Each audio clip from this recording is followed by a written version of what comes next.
Si tu es un jour sur une plage et que tu vois une petite tortue qui lutte en rampant lentement pour atteindre l'océan, ton instinct d'être humain bienveillant te dira ⁇ Je vais la prendre et l'aider ⁇ Tu voudras lui raccourcir le chemin et la déposer directement dans l'eau.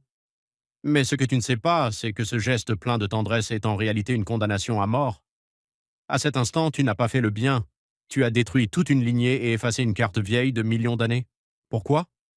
Pour comprendre l'histoire, pose-toi d'abord cette question. Pourquoi la tortue marine sort-elle de l'océan?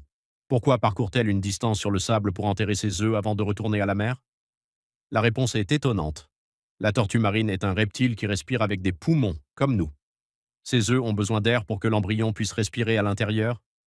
Si elle pondait dans l'eau, l'embryon s'asphyxierait et ne pourrait pas se développer.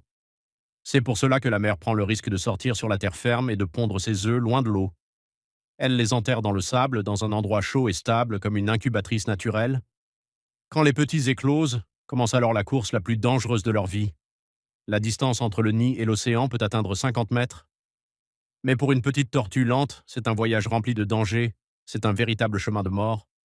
Imagine que pour aller d'une maison à une autre, tu doives marcher 5 minutes, mais que pendant ces 5 minutes, il y ait des snipers sur les toits, leurs armes braquées sur toute personne qui apparaît sur la route. Quel serait ton état d'esprit en essayant d'atteindre l'autre côté? C'est exactement ce que vivent les bébés tortues. Ils sortent faibles mais nombreux. La plage devient un terrain de chasse, les oiseaux guettent depuis le ciel, les crabes attendent en dessous le sable, et même au bord de l'eau, des prédateurs sont déjà là. Le trajet est long, ils sont exposés et beaucoup meurent. Dans certains cas, aucun n'atteint l'océan. Alors tu te diras peut-être, pourquoi ne pas les aider et les porter moi-même? Et c'est là que se cache la surprise. Ce chemin difficile est indispensable.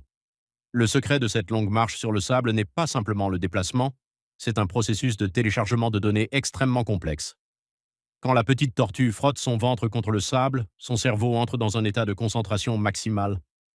À l'intérieur de l'œuf, des cristaux de magnétite se forment dans son cerveau. Ces cristaux établissent une connexion directe avec le champ magnétique de la Terre. Lorsque le bébé sort de l'œuf et commence à ramper vers la mer, ces cristaux enregistrent les coordonnées magnétiques précises de la plage où il est né. Ensuite, il lève la tête, calcule l'angle du soleil, relie ses coordonnées à la lumière, et en même temps, en rampant, il mémorise la composition chimique et physique du sable. La tortue construit ainsi la carte biologique dont elle aura besoin pour revenir, 30 ans plus tard, exactement au même endroit pour pondre à son tour. Ce point s'appelle son habitat natal. Si tu la prends pour l'aider, tu annules ce téléchargement. La tortue entrera dans l'océan sans mémoire de son origine.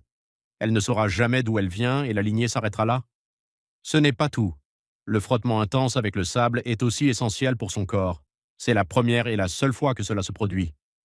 Cet effort permet au sang d'affluer dans les nageoires et aux poumons de s'ouvrir pour la première fois. Ce travail prépare les muscles à affronter les courants mortels de l'océan. Si tu la déposes directement dans l'eau alors qu'elle est reposée, ses muscles ne seront pas activés. Elle sera faible, incapable de nager correctement et risque de se noyer. Même si elle ne se noie pas, elle deviendra immédiatement une proie facile pour les prédateurs de surface, faute de puissance pour s'échapper. Alors, quelle est la véritable aide? La vraie aide, c'est simplement de protéger son chemin.